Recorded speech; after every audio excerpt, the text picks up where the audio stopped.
And we are live in one more minute. If you are on right now and you can hear me, go ahead, give me a thumbs up. And I want you to do me a big favor, share the link to this broadcast, whichever way you're watching it right now. Share it somewhere because I didn't get a chance to post it. I'm coming right back. We'll see you in just a minute.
Okay, and we are live. Hey everybody, let me just adjust this real quickly. Trying to get this. I'm in a Airbnb in Seattle, Washington right now, so I'm a little bit on the road. My setup right now is not my normal setup, but just wanted to say if you can hear me right now, let me know. I think I see a couple of folks here. Let's see. Kevin says hi. Carolyn Emery says hi. Hey Carolyn, good to see you. I haven't seen you on here. I don't know if I've ever seen you on here before, but if I have before, it's been a while. So just real quickly as we jump into this today, if you don't mind, let me know where you're watching from. So I'm in Seattle, Washington right now, and I'm up here. I actually have some meetings today and tomorrow. Tomorrow I'll be meeting with one of my private money lenders. I'll be having lunch with him tomorrow. He's up in this area, so I'll be talking to him about a pretty cool project we have going on in Idaho. I came up this way, let's see, what day was it? I think I got here Saturday night up from Salt Lake City, had a great time at a room full of private equity lenders and hedge fund managers and a whole bunch of people that if you would have told me 5 years ago or probably even 2 years ago that I'd be in a room full of those folks and listening and learning and being able to ask questions and make connections and being invited into projects that frankly are almost, I would say the word intimidating is probably the best way to put it. If you'd have told me that a couple of years ago, I'd been like, yeah, right, no way, not me. I'm a construction guy. I got my tool belt, I'm involved in ministry.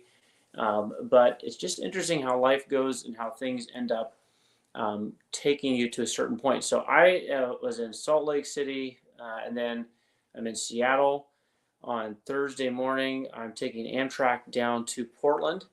And so I'll be seeing all of you that are in the Portland area on Thursday evening at the PDX REI group meetup. But let me know where you're watching from. I know, Kevin, you're over probably in Eastern Idaho, so I know where you're at, and you can confirm that.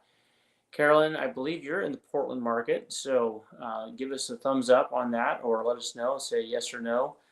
And then if you're just joining us, again, like I said, make sure that I can hear you. If you can hear me, rather, by just giving me a thumbs up or saying, yeah, we can hear you. Oh, Carolyn's in Caldwell. That's right. I forgot. Yes. Okay. I'm remembering now. Yep. And I talked to your cousin, and he is over. Actually, it's kind of crazy. He's over in the I think he's in the Dalles. So, hey, there's Tyler. What's going on, Tyler? Good to see you, bro. Glad you're here today. Guys, I've got a couple of things I want to talk about today, but I wanted to give you all a chance to ask questions. You guys know that I actually prefer for this to be interactive. So that's one of the reasons why I appreciate the fact that you guys make these posts. There's Kevin says, sounding good. I appreciate if you guys will ask questions. Let me know what you're working on. If you're, kind of bumping up against something, please let me know. It's much, much better for me if I know that, hey, we actually have a little bit of a dialogue. Monologue is one thing. Frankly, most monologues aren't aren't good enough most people aren't good enough to maintain a steady monologue. So, and I'm one of those most people. So I love it whenever you guys are giving me something where I can kind of bounce back and forth to you real quickly. Today, we do these Tuesday talks primarily just to just kind of take a little spot in the middle of the day every week. We try to do this and just try to interact with each other, jump on and kind of get a little bit of a boost. It's either kind of a punch in the old arm like that, right? Hey, good job, or it's maybe sometimes a kick in the pants, to get you up and moving. But let me work with you or help you in your work by you guys letting me know what you're working on. And I hope, I would assume that you're all working on something. So let me just ask real quickly if you're able to. Now, if you're not able to, if you're driving, listening, just maybe drop in the comments today. What is it that you're working on? Sometimes I'll make that post in the Facebook group, the PXREI group, and say, hey, what are you working on? So let me know what you're working on. And, Kevin has a great, this is so good. Actually, this is so good, Kevin. Kevin, the question is, what have you had to cut out or set aside to achieve the goals, and how did it work out or not work out? That is so, so good. In fact, that's so good, Kevin, that I'm going to step away from the camera. I'm going to grab something real quick. Hang on, I'll be right back. Okay, I'm in the Airbnb right now. And I'm just going to drop right back in here real quick. Here we go. And I'm back. Kevin, that question is a fantastic question, and one that I am intentionally, purposefully kind of working through myself as I read this book right here. So if you guys have not, I want to say something about this book right here. You always, see people that are making recommendations and things like that for different books, different people to listen to. I would say this book right here, for most people, is probably not. It's probably not something that you really need to go out and grab and buy. You certainly could. It wouldn't hurt you at all. But the reason I say that is because most people aren't doing enough initially right now to really need to understand like scaling and things like that. Now, I'm in a place in my business, in my life, where I kind of just want to be doing the thing that I can do repetitively, the thing that I can do that makes the most amount of money. Obviously, we understand ethically and all those things, of course, but in real estate, there's so many different opportunities, right? There's so many different things that you can do that sometimes some of us, we just like to try them all, right? So I've done that for the last 10 years. I'm saying over the last 10 years, I've done just about everything there is to do in real estate. I've done some commercial stuff. I've done multifamily stuff. I've done a ton of residential stuff. I've flipped, wholesaled, arbitrage, Airbnb, midterm rental, long-term rentals. I've had duplexes. I've had triplexes. I've done novation agreements. I've done it all. Okay, sub-2 deals, owner carry finance deals. I've done a little bit of everything, and a lot of. But I'm at a point now where I realize, okay, the things that they said when I was first getting started, and I was like, yeah, right, this guy's just so boring. The things that a lot of people said was you need to pick one and just do it and get good at it. I didn't believe that for the longest time, and now I kind of am convinced that that's really the best way to do it. Not that I regret having done all the different things that I've done in real estate. I actually am glad that I got to do it because I got the experience of kind of dipping my toes in the water of so many different things. However, here's the problem with doing that. Okay. The problem with doing it that way, and I will admit that I have done it that way. The problem with doing it that way is that there are so many things that you learn, yes, but there's also so much less traction that you get in really an actual building a business. And some of you, you're on here today, and you may not necessarily be interested in building a business. You guys have to forgive me. I've got somebody texting me right now here, so I'm just trying to let them know that I'm on this live. But so many people that have gotten started in real estate, and you may or may not be interested in actually building a business. But I would say if you're interested at all in things like financial freedom and making your own schedule, and having frankly, having the money and the resources to be able to put toward the things that you care deeply about, which obviously that has to be more than just and bigger than just paying the bills. Although for some people, right, paying the bills is a huge deal, right? That's a good place to start. Um, but if you are ever going to be pursuing those types of things, you have to get really dialed in on one particular thing that you do. And this book right here by Benjamin Hardy is so far I'm just a couple of chapters into it, and I am loving it because it's speaking my language. Okay, it's like I'm getting called out.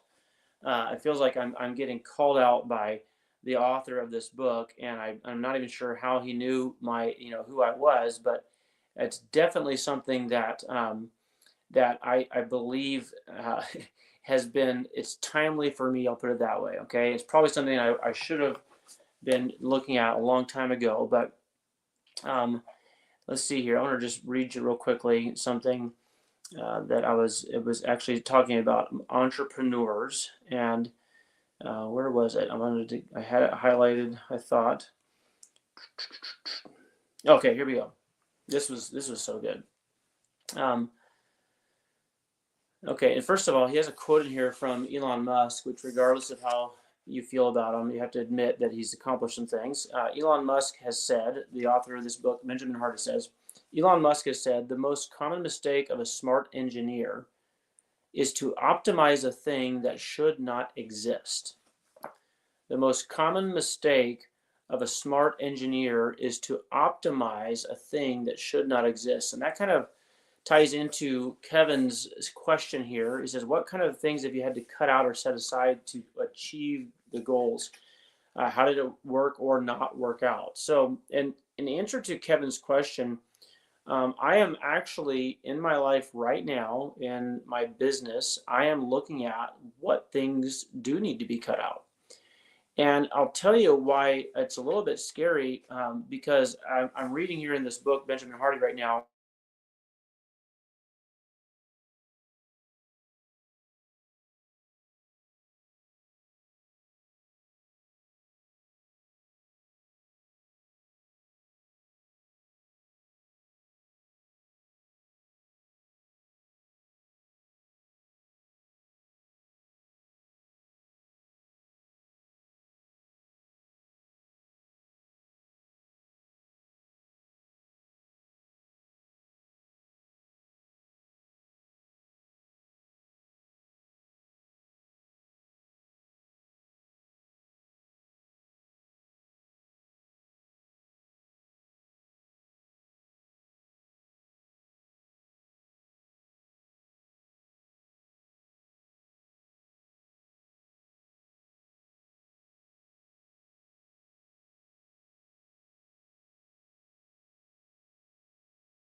Okay, are we back? Can you guys hear me now? Let me know if you can hear me. Give me a thumbs up. Peggy says I was frozen. I'm not sure what happened there. Kevin just messaged me, says I dropped off of Facebook and YouTube. Can you guys still hear me now? Okay, I think what happened was I had someone try to reach out to me. I've got to figure out how to block off notifications and calls on the iPad whenever I'm doing this, because I don't know what just happened, but just got interrupted there. So um, let's see, where was I? Okay, I'm looking at okay, good. Back, perfect. Okay, Tess wants to know what's the book. So I'm talking about this book, and this I grabbed this book. It's called The Science of Scaling, Dr. Benjamin Hardy, and it's in response, Tess, to the question that Kevin Smith asked, which is what have I had to cut out or set aside to achieve these goals, and how did it work or not work out? So I'm just kind of working through that, to be honest, in the last couple of months. And this book is so timely for me right now because it's really actually kind of like a gut punch for where I am at, and where some of you are at too. Listen to this quote here. This is from actually just from the introduction, but it says uh, the majority of most people are doing what the majority of what most people are doing is optimizing things that should not exist. Think about that. Optimizing things that should not even exist. So the question is, what good is it to optimize something that shouldn't exist in other words, what if you fine tune something so perfectly and you get it running really, really well, but then find out it shouldn't have existed to begin with? You see what I'm saying? And so he says, rarely is a business not only focused on what matters and what can scale, but in adversely, the business is oftentimes systematically weeding out. But oh yeah, a business is rarely, never systematically weeding out all the things that should not exist. Okay, so listen to this quote and tell me if this doesn't just kind of strike a chord with some of you. I know it did for me. The majority of entrepreneurs and businesses are mired in complexity and lying to themselves about what's actually going on.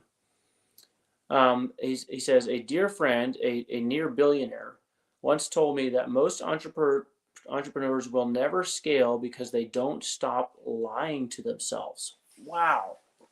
Wow, think about that. Most people don't achieve success and the success that they're looking for, and they would, supposedly we would expect that they would want, because they don't stop lying to themselves. And so, as I've been reading this book, Kevin, to answer your question, as I've been reading this book, I've been forcing myself to ask my question. This question is, what is it that I'm lying to myself about?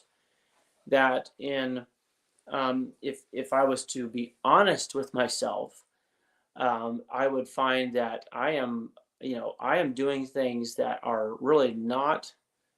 They're not bad, but they're definitely not contributing to the big idea, the main thing that I'm trying to focus on. And it's a little bit frightening when you consider this, because what I've been realizing is I do a lot of things in my week that frankly is not it's not profitable, it's not helpful, it doesn't necessarily contribute to anything. And I've got, if you're like me, you've got an entrepreneur, just blood running through your veins, then you probably have at least one or two good ideas every single week for a business, if not every single day. If not, some of you, have a couple of them every other hour or so, right? Can I get a witness? Can I get an amen on that? Okay, so if you're like me at all, then you probably have a lot of good ideas. And the problem with your ideas is that they probably are pretty good ideas. Okay, but here's the real problem is not that you have good ideas. The real problem is that oftentimes those good ideas and those opportunities can present themselves to you in a way where you actually feel like, man, I've got to pursue this. I've got to get after this. And you kind of start, looking into it. You start this new course, you buy this new thing. And it's almost become so norm that we actually call it, shiny object syndrome. But for some people, it's beyond that. It's not just shiny object syndrome anymore. You're actually doing something, you're pursuing it. And the reality is you shouldn't be. Okay, so I have been actually looking into, Kevin, some of the things that I've been doing, and I've been asking myself, okay, is this actually necessary? Does it contribute in any way to the major thing, the objective that I have, which I think by now most of you probably know this. The big objective, the big target area that I'm going for is kind of it's a unique, a senior living type of a property, and it's kind of a senior co-living type of situation, but done in a unique enough way to where I don't believe I haven't seen anybody else that's doing this. And I also know that there is a demand for it, so we're kind of moving in that direction. That's kind of the general direction. I'm working with people like Kevin Smith, working with people like Tess Kime, and others. We're working on this together. Not necessarily, we don't have like an actual corporate structure set up yet, because we don't necessarily need that yet. But we're working on things that I believe we all have kind of a common interest in and a shared passion about, and we also have a belief about this particular product. And so we're working that direction. And as I'm going in that direction, I'm having to ask myself, okay, this thing that I've been kind of had on the back burner, this tab that's been open for, on my browser for, several months, is it actually contributing toward what it is that I'm trying to do? Or is it time to close that out and just let it go? Or maybe if I was a little more organized, I could have it like, archived or something. But sometimes it's better to just let it go, right? Because how many times have I had, good business ideas or found something that I was trying to pursue and make some money on, or just see if it worked. And it really turned out to not be anything that was bad, but it really wasn't great. Okay, so you guys have heard that concept of good to great, right? Tess says, love this discussion. This is a super, super important thing. And I think part of the reason why a lot of people don't, and I'm saying a lot of people, I'm going to have to throw myself in the mix here, because the reason why a lot of people don't ever actually get real success in the things, even though if they feel like, it seems like they have a lot of, like they have a lot of knowledge in a certain area, but they don't necessarily seem to have a lot of success that is produced by that knowledge. Anybody else, you ever notice that maybe about somebody, or maybe even about yourself? Um, Peggy here says, I struggle with this, right? And I know Andy and I have talked about some things like this before. Andy, the Renovate guys, he's on here. Frankly, I think the reason why a lot of us don't see success, or why we haven't seen the success that we thought might have been happening by now, is because of this concept that we don't have a goal that is so big that we think it's impossible. That's the first thing. That's kind of some of the things. I'm giving you some premises from this book. But somebody type in the chat, impossible goals. Impossible goals. Somebody type that in and say impossible goal. Okay? So when you don't have an impossible goal, in other words, if it's something that you could probably pull off, I could probably pull it off. Okay? If you don't have an impossible goal, then it's, put it this way, if it's just something you can probably do, then you're going to find, a kind of a little bit of a relief, and, well, I know I can do that. Okay, I know I can do that. I know that I'll get around to it. I'm working or even say something, I'm trying to do something. Yeah, okay, I'm seeing a lot of people here. Impossible goals, Kevin says. That's exactly right. David Galan, hey, good to see you, David. Glad you're here today. Guys, if we don't have impossible goals, then what ends up happening is we just accept the things that we know we can do. And why do we do that? Because it's something that we can control. It's something that we can achieve. It's something that we may not necessarily need to really work extra hard at, or go and find the resources. It's just something, yeah, we can do it. And most people kind of hedge themselves in by having goals that are not impossible goals. And you say, well, why would I want to set an impossible goal? Well, the premise of this book, and by the way, if you don't know who Benjamin Hardy is, Dr. Benjamin Hardy, I would highly recommend go look him up. He's got a lot of great social media stuff, YouTube content. I'm just, like I said, I was at the beginning, I've just been starting to read through this book, and I've browsed through it before, but I've never sat down and read it. Like, how there's a difference when you flip through a book and when you actually sit down to consume it and to really get the content out of it. So I'm doing that. And by the way, yes, I have a ton of Kindle books and things like that, but I don't know if you guys can you guys hear this? I love the sound and the feel and even the smell of a real tangible book. So I got this book here. I'm reading through it, and one of the first things he says is most people don't ever succeed in any real significant way. They don't ever scale because they don't have an impossible goal. And he actually introduces this book with this. It's a really, really interesting story about how JFK and the plan of going to the moon, and that kind of gets into some things like, did we actually go to the moon? But he doesn't talk about it in the book. But the point is, he actually puts out a goal that was so impossible which at the time it was seemed, I mean, it was literally ridiculous, right? But it was whether you believe or don't believe, which I know this is actually a point of conversation nowadays. It's almost like kind of a common thing that it's debated whether we actually went to the moon or not. But here's the point that the author makes here in the book. The goal was set out there, and it was so much resource and so much attention, and it was such a polarizing, kind of obnoxious, impossible goal that it forced everyone to kind of, like you either believed, you were either invested in doing it or you just walked away. So that's impossible. I'm not doing that. Okay. But there were people that invested in it. They believed in it, and it kind of polarized things.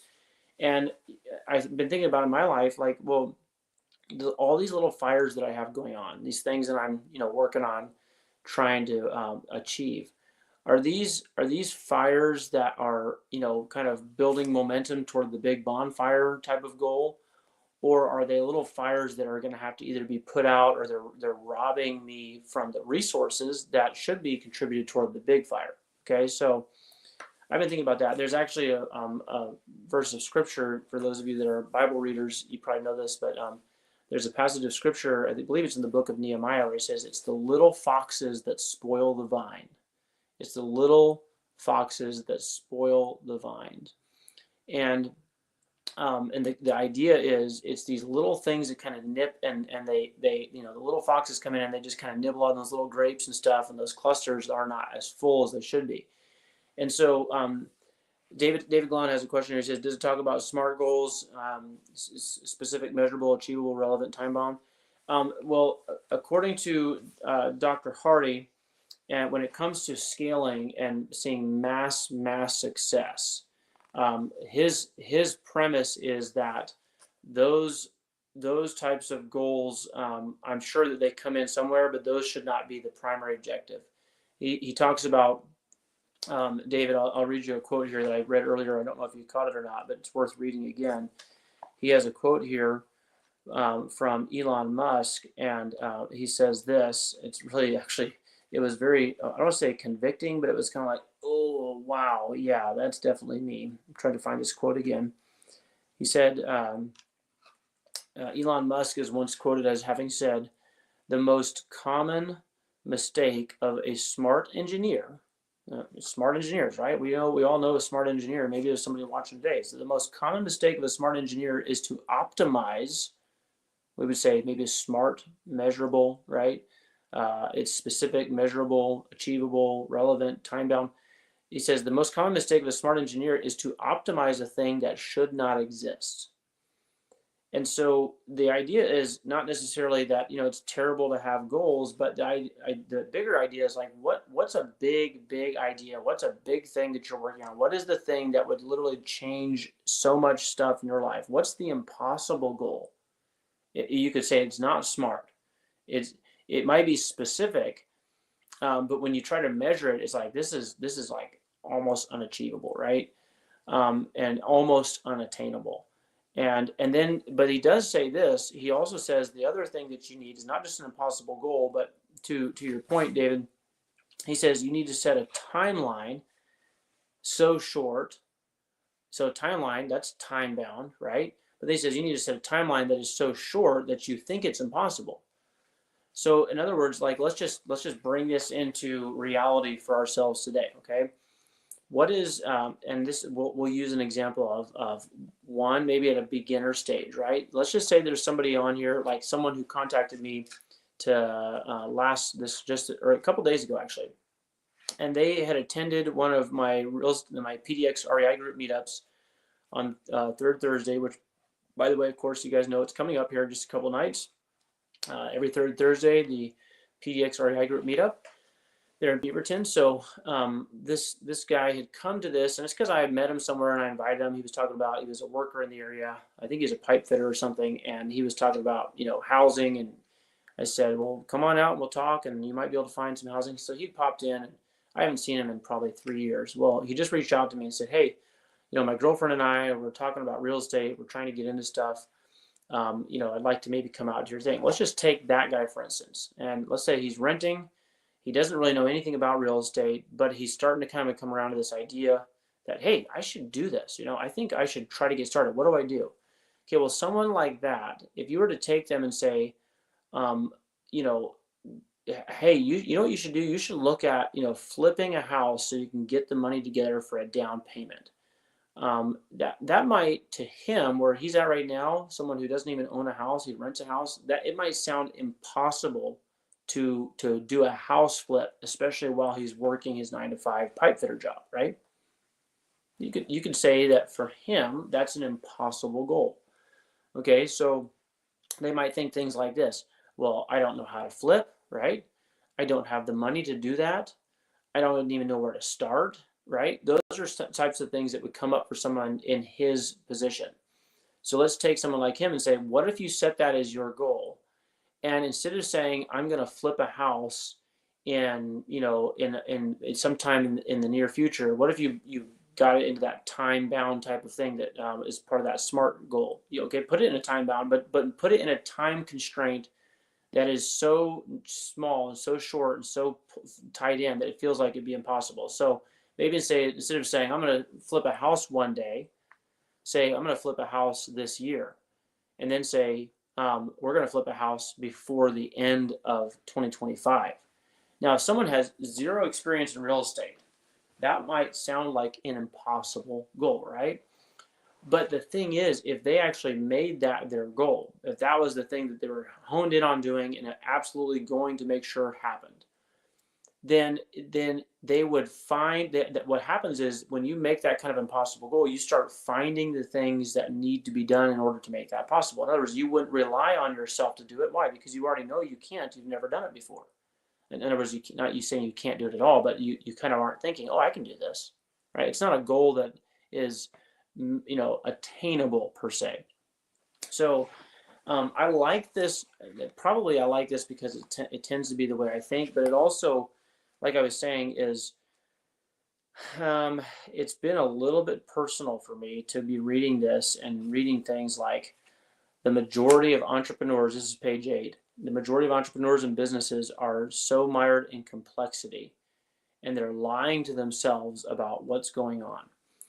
Most entrepreneurs will never scale because they do not stop lying to themselves. For a goal to be effective, it needs to be a hot knife, not only cutting cleanly through your fears and your faulty assumptions, but also ripping your entire business to shreds, leaving only the most relevant and scalable signal. That was very powerful for me. I'm just telling you. Okay. So, this is some of the stuff that I'm doing. I'm working through it right now, and I have been greatly benefited even just within the first introduction and the first couple of pages reading this. David Lawn says hot knife with urgency is key. That's absolutely right. Monica's saying next PDX meetup is August 21st. Like I said, 6 p.m. coming up just here in a couple of days. Oh, I love this too. Monica says those unattainable goal. When we have that, is we have to rely on God. God equips the called. Yes, and of course this gets into some things like, well, what is that calling? What is that goal? Right? Maybe some of you are watching this, right? You're like, yeah, I believe in that, but I don't really have a goal. And I heard somebody say this recently. They said, well, you need to find out what your purpose is. And I like that, but what I like better is this. You need to not only find out what your purpose is, but I heard it's actually one of my a coach that I'm just signing up with for some just physical health, physical fitness type of stuff. He said you need to not only find out what your purpose is, but what's better is you need to find out who it is that you can serve. Okay, ask yourself that question instead of saying what's my purpose, saying who is it that I am called to serve. And I would think that most of us can probably, or off the top of our head, could probably think of someone or a particular demographic or a particular niche or a group that we would really, really feel very passionate about serving. And that right there should be the beginning of where you start to say, okay, who is it that I'm going to be able to focus in on serving, and how do I serve that particular group? Because wouldn't you admit that there's a huge difference between, say, serving I'll give you this in real estate. Some of you have rentals. I know David has rentals. A couple of you do. I think Monica does as well. For those of you that are landlords, you know that there's a world of difference between, let's just say, a very well-paid corporate traveler type of a tenant who needs housing, and a housing that's going to need assistance, like someone who's going to be, I'm dropping, for some reason my brain's been doing this lately. I think I got too much bumbling around up there, but what is it when you what is it called when it's like where the government is helping fund the housing? Somebody give me that word. I just had somebody call me about this the other day, and they were asking me about it, and I just went through it. It's like where you have renters in there, and part of their housing is supplemented by government funding, whether it's local, state, or federal funding. I think it's typically state, but it's backed by federal. Oh man, I'm drawing a total blank. It's embarrassing. Live as well, Section 8. Thank you, David Galan. I was hoping you'd have the answer because I think you might have some Section 8 tenants. Yeah, there's Peggy, Section 8. Thank you, Peggy. So would you agree that there's a different clientele when you're serving Section 8 housing type of tenants? It's a totally different. Well, first of all, let's talk about the differences. It's totally different tenant than maybe a more a well-paid executive corporate type of traveler tenant, right? Yeah, Sherry Moore's Section 8. That's right.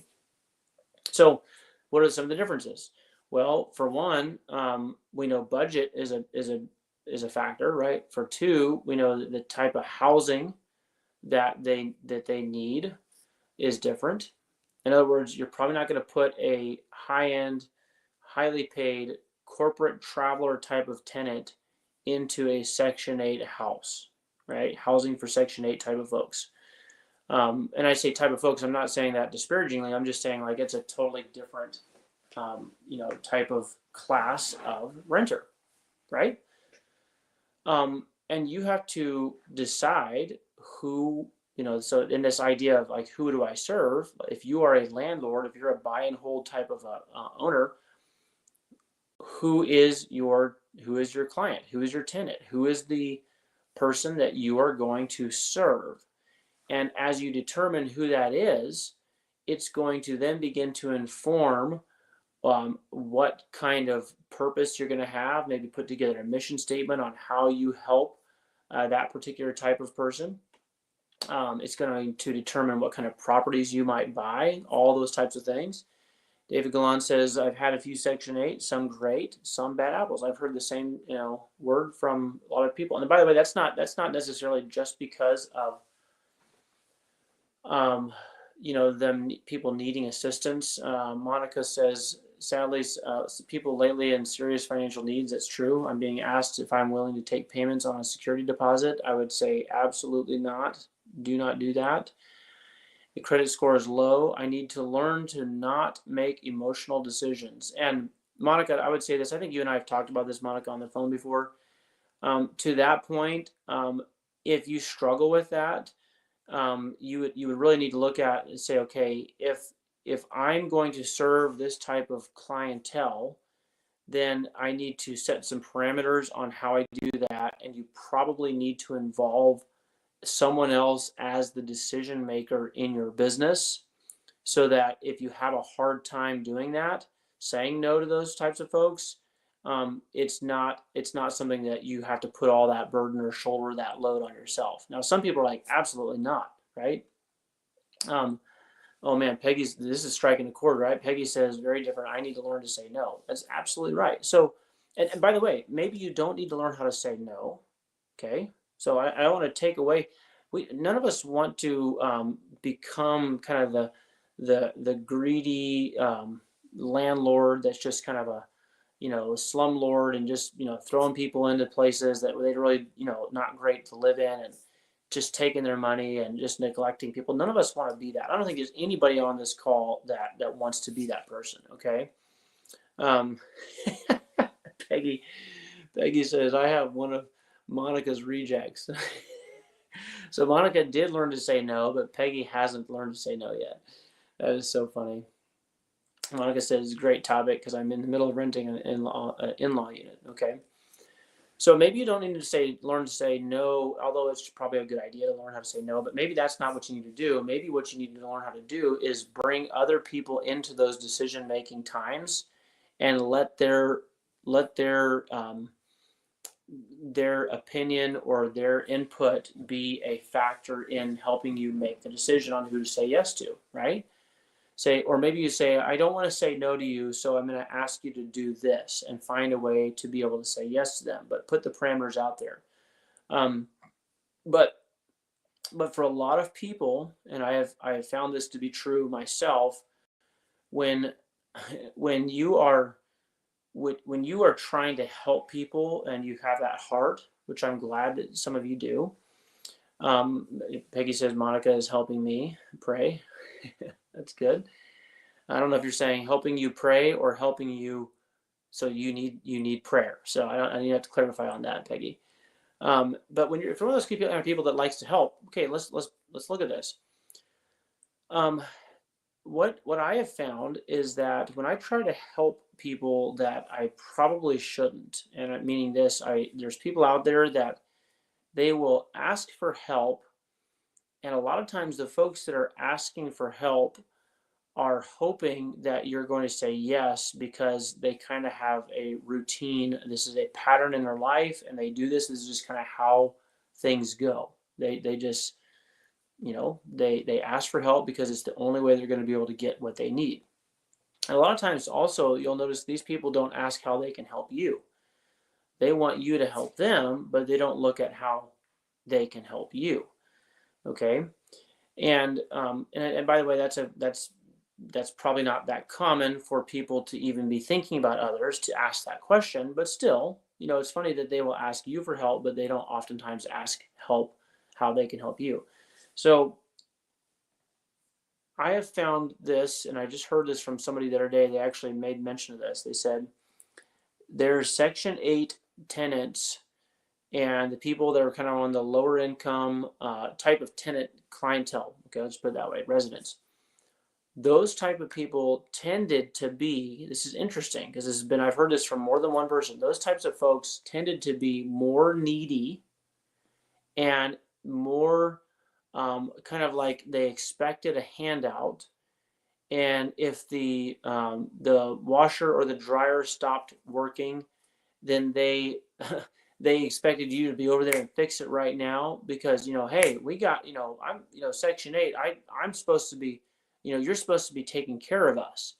So what ends up happening is even though the system is set up to actually try to help people that really do need it, and I'm so glad that type of system. I'm not one of these people that says let's do away with all government help of anything. No, that's not right. Government is there to try to look after people and help people that are really truly need help. And we've all been in places and times in our lives where we needed someone to care about us and help us, right? So I know I have been. Okay, but yeah, like Peggy's saying, they tend to be more demanding. Isn't that interesting? You would think that the people that need the help would be more appreciative and more accommodating, but it's actually, generally speaking, this is a broad brush, I get it. We're painting with a broad brush here. But generally speaking, those types of folks tend to be more needy, more demanding, more they have higher levels of expectation, okay? And part of that is because we have a system, a culture that has been kind of like they have kind of helped these types of folks, right? It's everybody's a winner. You don't have to actually achieve something to get the reward. And so because we have that culture has been kind of ingrained into certain people, there's no incentive for them to actually ever do anything different than what they've always done. So for some of you, the reason why you need to learn how to say no, or say, I just don't think this is something I can do at this time, but I want you to revisit with me in a couple months or next year. The reason why some of you have a hard time with that is because you don't see the value of your no. Write that down. Somebody type that back in the chat at me so I know you got it, okay? You don't see the value of your no. Okay? You don't know how to say no to other people. You don't know how to say no to yourself. Okay? That's right, Peggy. Even Jesus had to say no from time to time. That's right. Monica says the hard part, the worldly united the word no with being mean. That's very, very true. So what she's trying to say here is um, there's kind of this concept today that if you say no, then that means you're a mean and nasty person, right, Monica? That's what you're saying, and it's not true. It's not true. Being able to say no is sometimes the very best thing that you could do for someone. I know for a fact it's sometimes the very best thing that I can do for myself, right? If I truly care about my family and providing for them and being the person that leaves an inheritance to my children's children and being the kind of person that can be present with my wife and give her the time and attention she needs and be present in the lives of my children, if I want to be that person, I have to be able to learn how to say no, right? Because you can't say yes to everything and give everything and everyone the same amount of resources, okay? Peggy said, this is good therapy for me. Well, it might be. Maybe it's good for me too while we're going through this. David said this. He says, it's too easy to say yes. Hard to say no and be mean. That's right. Kind of same thing Monica was saying. I've helped many people out and many end up leaving still owing what they promised to pay. Yep. I've run out of charity in that realm, David. That's where we're at right now, and that's probably where a book like this book that I'm reading right now might be beneficial for you too at this time. Again, I started off by saying this is not a book that everybody needs to go out and read right now because some of you are just not in a place where you're really able to take something and begin to think about scaling it. But I would say you need to get really honed in on who do I want to serve. Who is the person, the demographic, the group, which, by the way, is providing housing at a reasonable rate and working with people. Isn't that a way of serving? Somebody say yes, because it's absolutely a need in our society. So in other words, don't look at if you're charging money for it, it's not service. Okay, Peggy, I'm talking to you now, by the way. Don't look at if I charge money for it, it is no longer service. How about this? How many of you have you ever been out to eat at a restaurant? Some of you have been out, several times this week. Some of you are going to go out today. Okay, so would you look at, I can't believe that they're charging me money to just for me to eat food. I need this. This is a necessity in my life. I need this. I can't believe they're charging me money. No, you don't look at the restaurant like that. Now you may not like the prices, and so you don't go there.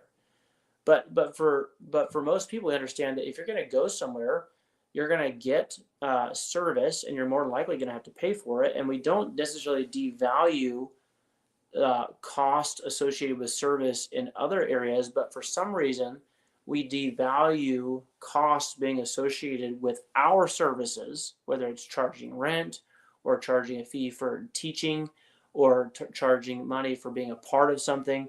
We don't seem to value what it is that we do enough to charge for it and to charge adequately and to make sure that we get the right kind of person in there. And guys, this is really, really the reason why a lot of people are, some of you even are not, you're not getting the traction that you want because you haven't learned how to say no to other people. And probably, and I mean it when I say this, probably the reason why you have a hard time saying no to other people is because you don't know how to say no to yourself. Just going to let that sink in for a minute. The reason why you don't know how to say no to other people is because you don't know how to say no to your own self. And it's typically a lack of discipline. It's a lack of discipline that keeps us in this cycle of just bad decision making. Okay, let's look at some of the comments here. Peggy, let's see. Peggy's got a couple comments. Here, Sherry says this. Yes, we serve when we work to create affordable. That's absolutely correct. We're serving. We're providing service. Okay. Do not think of yourself as someone who is just, I just do real estate. No, you're providing a major need. Every person needs food and shelter. That's a very basic human need, right? Yes, Sherry also says parenting teaches the value of no as well. That's right. You have to learn how to say no. Peggy says, I don't see the value in my no. No, you don't, Peggy, and I love you, and that's why I'm able to kind of pick on you a little bit here because I know you can take it too. Carolyn says you don't see the value of no. Right. We have to learn. What do we mean by that? By the way, what are we learning? What do we mean? What is the value of my no? Well, the value of my no means that there are things that are important enough to say yes to, that I have to learn how to say no to other things. Okay. I'll put it this way. I mentioned a few minutes ago a coach for health and fitness and just all around well-being. By the way, I don't take this thing flippantly, and I also know that there's a million people out there that do this, but I have a particular guy that I'm going to be working with, and we can have a 90-day challenge type of thing. I'm going to be starting with him and his group. It's someone that I've seen him on the peripheral for several 6-7 months now, so I've kind of watched him. And him and I share similar beliefs. I've been on several Zooms with him where I kind of get to know him a little bit. And so I finally said, I'm going to pull the trigger and do this. And the reason why I'm doing it, the reason why I think it's important right now for me is because I understand that I'll be 45 years old next month. Okay, so I understand that in order to me to be able to serve, my Savior, my God, okay, serve Jesus the best way, to be able to serve my family, to be able to serve the people that I get to minister to and to try to work with and assist. The best way for me to be able to serve the longest is to be healthy and fit in this body, okay? Now, it doesn't mean we're going to elevate the body and bodily fitness and physical fitness to an unbalanced or imbalanced degree. No, we don't do that. We all know that sometimes people tend to do that. They put so much attention to the physical, they neglect the spiritual or the emotional and things like that. I don't want to do that. But the reason why I bring this up is because I think, okay, if I'm going to actually achieve that goal that I'm setting out there, which is a pretty big goal, right? To be as healthy and as fit as possible for as long as possible. Okay, I think that's worthwhile pursuing. If I'm going to do that, if I'm going to have to say yes to that, I'm going to have to say no to something else. I'm going to have to say no to ice cream.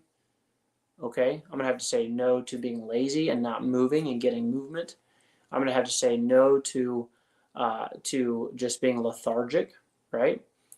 I'm going to have to say no to the caffeine drinks that sometimes we tend to consume to just kind of keep ourselves going. I'm going to have to say no to some things that I'm pretty comfortable with right now. And I'm going to have to say no to particular foods and times that I eat, all that kind of stuff, in order to say yes to the thing that I say I want. Does that make sense? Monica says, one of my mentors stated to me to make decision parameters for every possible outcome in my business. So when it comes up, I'll already have the answer. To be able to say, in my policy, that XYZ is unacceptable. True. That's very true. So therefore, it's not an emotional decision, okay? It was already sought out, thought through, and outcome. That's perfect. Yep. She says, I need to practice that more. Okay, well, what you need to learn to do, Monica, is have something that is so you're able to say yes to that you already know, I know what I do in this situation. Why? Because I have my yes, and therefore it informs my no. Let's see. Monica says, how do you do that? How do I do that? Okay, well, what I'm doing personally right now is I am taking inventory. Okay, so somebody type in the word inventory. Take inventory of the things that you are doing. If you don't know what it is that you're even doing, then start taking a little notebook with you. I've got my little book here. It's not quite that little, but I've got this little one here with me, and I scribble and write stuff down in here all the time. And I'm starting to put together a list of stuff that I do and kind of track what it is that I do in a day. Sometimes it looks like that. I mean, it's just a soup sandwich, right? But I'm starting to get some little lists together and try to be intentionally mindful of the things that I'm doing, okay, and take inventory of it. Now, once I start figuring out what I have, what I'm doing in a day, in a week, in a month, now I'm starting to look and say, like, kind of put a little check mark next to those things, or identify some kind of way that works for you of labeling it and say, okay, what of these things are actually contributing toward that goal of serving that particular group that I believe that I am called to or I want to be serving right now. Okay. And by the way, you understand that some of this stuff can change, but you have to pick something and go with it. Okay. So you have to be mindful, conscious of it, and then you have to start taking inventory of it, and that way you can actually start taking some of those things off the list. Nope, I'm not doing this anymore. I'm just wanting you guys to know this right now. I am seriously debating whether or not I'm going to continue doing the PDX REI group meetups. I didn't say that they're not going to happen anymore. I just said I am considering, am I going to keep doing these meetups? And the reason I'm asking myself that question right now is because I'm looking at my actual goals, the big things that I want to say yes to. And I'm asking myself, how does the PDX REI group contribute toward that? And secondly, if let's just say that it does, on a scale of 1 to 10, where does it fit into that contribution? What level of contribution is it bringing? So there's certain things that I can do during a week or during a month that are absolutely contributing toward my big goal, right? Toward the big, impossible, time constraint goal that I have, right? And I'm starting to look at them and going, if there's any truth to this in this book, and I'm really talking about the science of it, like this isn't a theory. There's this Dr. Benjamin Hardy has done a great job of actually showing the scientific research, the psychological effects, how this actually works. And one of the things that he's pretty blunt about saying, and I'm having a hard time with it, I'm being honest, I'm having a hard time with accepting it, but I'm starting to think he might be right. And one of the things he's saying is he said, you're doing way too many different things instead of doing the important thing, the impossible thing, the thing that it's like it's just there's just no way this can happen. But if it's gonna happen, I'm gonna have to say no to everything else. Okay, so I'm looking at that and I'm going, okay, well maybe me hosting, putting together the PDX REI group meetup, which I'm not that great at it anyway, but maybe even that is taking away from the things that I need to be doing to make sure this happens. Okay, so Monica, that's kind of how I'm doing that. Okay, some great comments here. Sherry says taking inventory is amazing. That's right. It's kind of, I mean, I don't know about you guys, but for me, it's like, oh man, I've got way too many things I'm trying to do, and very few of them are actually important enough to continue to do because they don't contribute to this particular thing. Monica said, yeah, what, no ice cream? Well, I'll tell you what, I know I'll have ice cream again in my life, but it's going to be a treat as opposed to the norm, which right now pretty much at least 3 or 4 times a week. Ice cream is coming out of the fridge and it's going into my mouth, and I'm just starting to, I gotta say no to that. Okay. Tess says I've been focusing more on real estate and less on my franchise because real estate is the way I'll attain my goal. Okay. To outsiders, this is good. To outsiders, I might be neglecting, but I know my why, and it's okay that they don't understand right now. That is so good, Tess. Very good, very, very, very good points. Okay. So get that. She's saying other people might be looking at this going, I don't know. I mean, what's going on with Tess? She said she's got this franchise and she's got this honey baked ham and she wants to do this business, but it seems like the only thing she's ever talking about these days is real estate. Yeah, to other people, it might look like that. And you know what? That's okay. Let people think what they're going to think. Okay. Now, here's what I would say. And I think, Tess, I think I already know where you're focused. But if someone else is looking, they're going, yeah, that's right. I want to get into real estate too. Okay. Well, you need to get super focused on a particular aspect of real estate. And I know that's hard for some of you to actually do, but you need to pick one part of real estate that you can feel passionate about and get doing. Sheck says, how can you understand what something is worth if you don't know how much it costs? I might be a little bit confused about that. Let me try to think. How can you understand what something is worth if you don't know how much it costs? Okay. Well, I would say this. Okay. I'll use this as an example. On the back of this book, And I don't know if this is what you're asking, Shek, but I'm going to take how I think you're asking it and at least do a little bit. So on the back of this book, you can see there's a price right there. See that price? It's $25.99. Okay, so let's say 26 bucks. Now that's how much this book costs, right? But I'm just going to tell you right now, even just through the introduction and the first chapter, this book has been worth far more to me than the $26 that it cost. Okay? So in other words, some things are worth much, much more than they cost. Okay, so again, I'm looking at ideas in my life, things that I've been working on, projects that I'm in midstream on. I've been working on it for some of these months. Some of these things I've been working on for years. And I'm looking at that going, the cost of continuing to do those things is not worth the return that I would make on fulfilling those, achieving those objectives in light of the return on the invested time and expense and resource on this other goal that I have. Okay. So I don't know if that's quite what you were getting at, Shek. And if it's not, forgive me, you'll have to ask again. So let me know if that, does that make sense though? Cost is not worth, right? Cost is not the same as worth. Yeah, how much, Cherry says, how much is someone willing to pay? That determines value. Yes, that's true in a general sense, but that might not even be what it's worth. But yes, in a general sense, that is true. Which, by the way, speaking of, some of you have actually have asked about, I think a couple that are on here have already signed up for the September micro mentorship. Okay, and I'm just going to use this as an example. This isn't a sales pitch, don't worry. I'm just using this as an example right now, okay? So my September micro mentorship, I put it out there because on a Tuesday talk like this, a couple of months ago now, I mentioned one of my first on-purpose deals and how I invested $500 to pay the seller, another $750 to catch up some of the back taxes, and then I was able to sell that same property for less than $1,400 invested with the recording costs and stuff. About $1,400 invested, I was able to sell that same property for $40,000. And I made mention of that. Well, I had a bunch of people reach out to me saying, hey, I want to learn more about this. And I thought about it. I was like, okay, well, that'd be cool. And I just thought, well, I'll just tell them. And then I thought, hold on a minute, John. This is an example of me starting to go, hold on.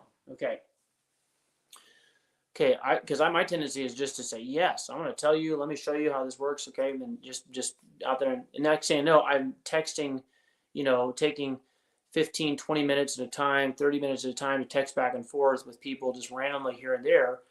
And I've learned this over time that I tend to do that. So taking inventory and saying, what is it that I'm supposed to be working on right now? Well, I'm working on a particular type of asset class. Like I said, it's kind of a senior co-living type of space. And I'm working on that with other people. Kevin, Tess is involved. And so because I am working on that, if I start just replying to everyone's questions here, what can end up happening is I could end up taking away from the time and the energy I need to invest in this other thing. Okay. But what I don't want to do is I don't want to just leave people hanging. And so what I said is I'm going to test the waters. I just put a post out there. I said, hey, if I wanted to take people through a 4-week, I'm calling it a micro mentorship. I said, if I put it out there on Facebook, if I wanted to take people through this and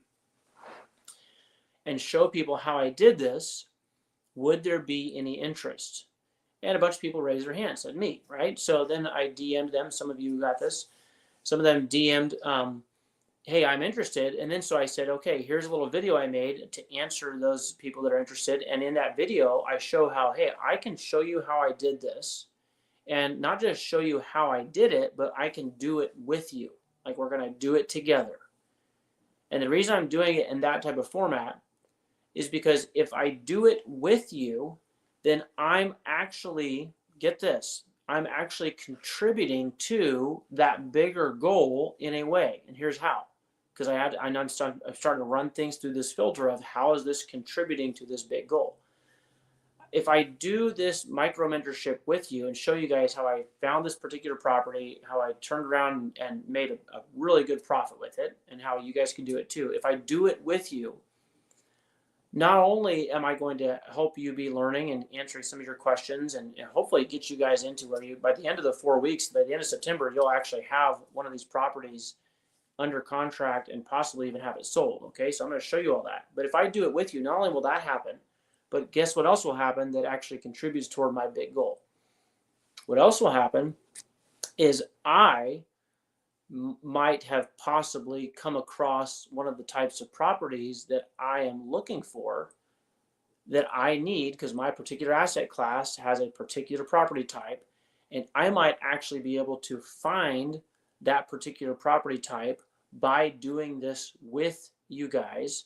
I'll be doing it in my area, you do it in your area, or actually this particular thing, we could do it any area in the country. But the point is, it's not just me saying, oh yeah, I'll do that with you guys, let's go ahead and do it. I'm saying I'm going to do it with you, but I'm also going to contribute to what it is that I am trying to do myself. Does that make sense? It's the old adage of two birds with one stone. Okay. And you say, well, that's really cool. Well, I've got a bunch of people that said, yes, they're interested. Okay. Peggy says, me, I'm interested. Okay. Well, Peggy, I think I've sent you the link to the video and things like that. So, but if I didn't, then let me know. But I had a whole bunch of people that said they're interested. But here's the other thing I've learned. A lot of people say, yes, they're interested. And the way that people prove that is the same exact way that I prove it, is they actually say the value of what it is that you have to offer is worth enough to me to cover the cost of doing it. Okay, that's just the simple economics of it is how much is it's exactly Sherry says, how much is someone willing to pay? This determines value. Now I'm being transparent to you guys. I don't think that the value that is in this thing that I'm teaching is just at the price that I set it out. I said I want to set a price that's just high enough to where you really have to actually want to learn this, and you're have to be willing to show up and do it to make it happen. Okay, it's just high enough to do that. I think I've got a price of like $699 or something like that right now. I did $599, and then we had several people sign up. I said I don't want to have this be a big huge thing, so I'm going to keep the numbers down because I want to actually be working with individuals to get this done. So the value is the price, the cost is just high enough to where it's like people are like, I don't want to do that. I'm not going to spend that money. Okay, perfect. I didn't want you there anyway, right? But for some people, like, man, I think that might be worth it. Okay, well, there's a price point to get in, but the value is going to be exponentially more than the price to get in. Okay, that's how I'm starting to do things these days. And what I'm doing, here's what I'm doing. I'm saying no to a whole bunch of people. How did I say no? Did I say, no, you can't do this? No, I didn't say it that way. I said, here's the price if you want me to say yes. So there's different ways to say no. Does that make sense? Hopefully that makes sense. Okay. So in other words, there's value in things. And sometimes when we pay a price for something, when we cover the cost of something, is typically because we see there's more value than just what it's worth, right? There's more than what it costs. There's more worth to it, more value to it than just the price of it. Okay. And that's the way I think. Okay. So I paid for, I was in Salt Lake City meeting with a bunch of private equity, hedge fund managers and things like that. Guess what I did every time I sat down to eat? I paid for someone's meal, right? You say, why would you do that? Because the price of their meal is considerably less than the value of the conversation I get with them by sitting down and having a conversation and them eating with me. You see what I'm saying? So there's different ways to kind of work all these things out that we're talking about today. But let's see. Sheck says, I'm typing while I'm working. I know Sheck. He's like Andy. He's always working on something. I'm talking in reference to people who want help for free or expect services without returning the favor. Okay. When I was younger, I expected my parents to do everything for me. Yeah. So that's actually great. That's a great way of looking at it. So when you were younger, that would have been a reasonable expectation, Shaq, because you were a child. Okay. So again, to reference the scripture, the Apostle Paul says, when I was a child, I spake as a child, I thought as a child. When I became a man, I put away childish things. So at some point, you have to grow up. And if you're dealing with people who expect something for nothing in return, then you're dealing with children, at least in the sense of their understanding. They don't have the maturity level that you should require in order to do business with them or to have interactions with them. Okay, so I hope that makes more sense of your question originally, but for sure, if you're dealing with people that are expecting you to contribute or to serve them or to help, and yet they have no, inclination or even even a thought of contributing back to something you're doing, well, then you're dealing with people that are immature. Now, I want to be really clear. It's not to say that we never have those types of scenarios in life, okay? In other words, we all know that sometimes we do things without having any expectation of return, right? And again, Jesus talked about some of these things, but some of you think that because Jesus said something in the Bible, that's supposed to be the way that you handle every single interaction that you have in your life. No. Read also the rest of the Bible, like it says in Ecclesiastes chapter 3, there's a time and a season for all things, okay? There's a time of love, and there's a time to hate some things. There's a time of peace, there's a time of war. There's a time to embrace, there's a time to refrain from embracing, Solomon says. By the way, Solomon, pretty wise guy, right? Not like a wise guy, but a wise man, So in other words, you have to learn how to say no to some things and to some people, Shek. And you don't do it because you don't like them or because you just think you're better than them. I think that's part of that whole ingrained type of ideology that some of us have or grew up with, that people with money or people that charge for things, that they're like, kind of these mean, kind of like, oh yeah, you just think you're better than us. And you're like, I don't want to be that person, so I'm going to say yes to everything and everybody that asks. And my friends, I'm just telling you right now, that is no way to be. Not only that kind of mentality will keep you from success. It'll also keep you from even being able to control like your schedule, to being able to control your emotions. You'll be exhausted all the time because you're constantly saying yes, yes, yes, yes, yes to everything. Your life will be chaotic. Your family will be wondering, how come they don't get the same attention? Why is it that you don't put, your wife will be like, well, why is it that, your spouse will be, your garage will be a mess. Your car will probably be a mess. Okay. Why am I saying things like that? Because I found in my own life personally that if you don't learn how to say no to things, if you don't learn how to prioritize a big, impossible, time constraint, type of objective, then all the other little things will pile up, and it just keeps on piling up and piling up and piling up. And eventually you just kind of feel like you're being choked out. You're not being creative. You don't have time for anything because you make time for everything. Okay. Okay. Peggy says, learning to monetize and not feel guilty. Perfect. Peggy, in all the way, I'm assuming you're talking about the, maybe you're talking about the micro mentorship. So if you are, by the way, if you guys are interested in that, you can let me know here in the comments or DM me, and I'll get you the link for that. But this is not a sales pitch. I'm just telling you kind of how that relates to some things in my life. So, okay, I think that that's it. Boy, we went an hour and 15 minutes today. That seemed like it wasn't that long, but sure enough, that's what we did. So. Hopefully this was helpful to you guys today. I appreciate you being on and hanging out with me today. If this was helpful for you, then give me a heart, give me a like, give me a thumbs up, maybe share, subscribe if you're watching on YouTube. But I would say that if you have some key takeaways from this today, is that you need to identify who it is that you are able to serve, who it is that you are going to attempt to serve. And don't be worried about locking yourself in for life. But what you might want to do is you say, who is it that I'm really passionate about helping? And identify who it is that you serve, and that is going to begin to inform how you serve, right? How do I approach these people? How do I actually make this contribution? And in so doing, as you decide who am I going to serve, how am I going to serve them. What's going to happen is it's other things that come in. You're going to have to learn how to say no to those things. Why? Because I have this thing that I'm focused on. I know who I'm serving.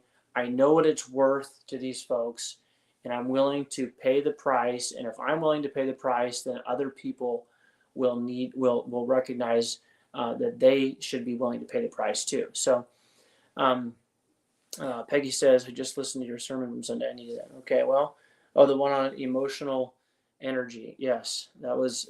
I needed that too, Peggy. So, guys, I appreciate you today. I got to jump because I've got some more meetings and things. I'm in the middle of a pretty busy schedule here with kind of a special church type of a conference thing, but also in the Seattle area, I'm meeting with some of my investors and lenders while I'm here. So I will see you all on Thursday evening. I hope that you can make it out to the PDX REI Group meetup. I'll drop the link in the comments. There's an event page. Please, please, please, please use the event page to sign up and let us know if you're coming.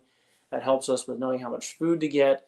It also is going to enter you into the drawing for the VIP access, backstage access ticket to the upcoming Asset Fusion Forum in Vancouver. That's next month. Pace Morby, Jamil Damji, realtors, developers, builders, a whole bunch of different people are going to be there. That's been put on by the VSG Group. They're going to be sponsoring this coming Thursday's PDX REI Group meetup.